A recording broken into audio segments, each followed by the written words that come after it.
এরা কয় জনগণের বরাদ্দের টাকা পেলে আমি হিসাব দিতাম না। কারণ হইল গিয়া দিলে বেলে এরা ইজ্জত যায়। এখন আপনারা কিতা কই আমি হিসাব দিতাম না দিতাম না টাকা কিন্তু আমার পাবেন না। এইটা মাধবপুর সোনারঘাটের মানুষের টাকা, মানুষের টাকা মানুষের হিসাব দিতাম।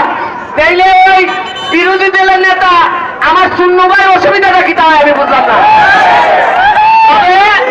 করিমগঞ্জের তারাইল মানুষের তারাইল উপজেলার মানুষের লেগে আমার দুঃখ হয়। এরা এমনই এক নেতা পাইছে বেটা আল্লাহর কসম করছে যে জনগণের বরাদ্দের কথা হইতো না।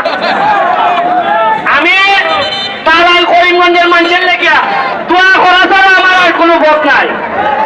মনে এই পর্যন্ত বরাদ্দ পাইছে 29.29 কোটি টাকা। কত পাইছে? জীবনে আগে চিরাইনি কেউ টাকা পায়। আমার এমপি হিসাবে আমার সম্মানী কত? 1 লাখ। আমি যে সম্মানী ভাই আগে চিরাইনি। আগে এমপি বলতে এমন ভাবে ভাই এলাকায় আসছে বোঝা যায় এরা আমরা বড় বিরাট উপকার করতেছে। বোঝা যায় এরা বাপের টাকা খরচা কইরা আমরা তলে খরচা করতেছে। এখন যে আমি কইলি যে ওকে আর কিছু চালা হয়েছে। তবে আমি কইয়া যাই হিসাব দিব পরে কিতা কিতা করছি 4 মাসে মাধবপুর। শুধু মাধবপুরে পর্যটন নগরী বানাইবেন লেগিয়া অনেক বড় বড় আপনারা দোয়া করবেন 2-3 বছরের মধ্যে মাধবপুরে একটা 5 স্টার হোটেল হইব। 5 স্টার হোটেল। আর হইল গিয়া আমি কইয়া দিছি মাধবপুরে যতদিন পর্যন্ত আমি এমপি আছি কোন ধরনের চান্দাবাজি চলতো না। আমার নামে ওই হোক আর অমুক নাম ওই হোক যে ওই চান্দাবাজি করবে আপনারা আমার বাসার চাইবা গিয়া আমি এমপিগিরি চাইয়া দিব। তারপরে চান্দাবাজের সাথে কম্প্রোমাইজ করতাম না। এই সাধারণ মানুষের কাছ থেকে চান্দাবাজি করা, ওই সিএনজির কাছ থেকে টাকা নেওয়া, 10 টাকার জায়গা 40 টাকা নেওয়া, ইটা পয়সা মজা মারে মজা পাই আর আমরা খালি বইটা পাই। আর হইতো না, আর হইতো না।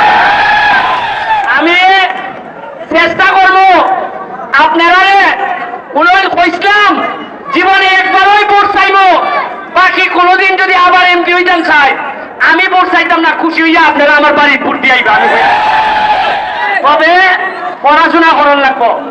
আমি ব্যারিস্টার না হইলে আমি পড়াশোনা না করলে কত বড় বিমান দেখা লাইতাম না মাটির।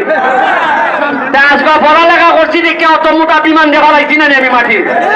আপনারা তো সহযোগিতা লিয়া ফলাইছি না। আমি চাই পড়ালেখা করে আরেকটা ভোলা মাধবপুর তৈরি হইতো। ওই আমারে বিদায় দিত হয়তো সাপ তোমার বহুত হয়েছে তুমি যাও আমি এমপি যাও। আমি খুললা তারে আমি সংবর্ধনা জানি এই মাইরে ভাই আমার বয়স হয়েছে 2,000 ভাই। কারণ এটা এমপি হইবার পর 4 মাসে মাইজে কইছেন এমপি বেলা কচি মুরগি দেখান যায়। আমি 4 মাসে খাইতাম তো দূরের কথা আমার 11 কেজি ওজন কমছে। এরপরে আল্লাহর কি কুদরত লাঠির ভিতরে শরবত। ওই পুরা বয়সে গত শুক্রবারে গোল করছি পঞ্চগড়। আর আজকা কি কপাল বিয়ানি বাজারের বিরুদ্ধে একটা করে নিছি। আমি চাই এটা দেখতে তোমরা অনুপ্রাণিত আর একসাথে আমরা ইতিহাস তৈরি করবো। Thank you.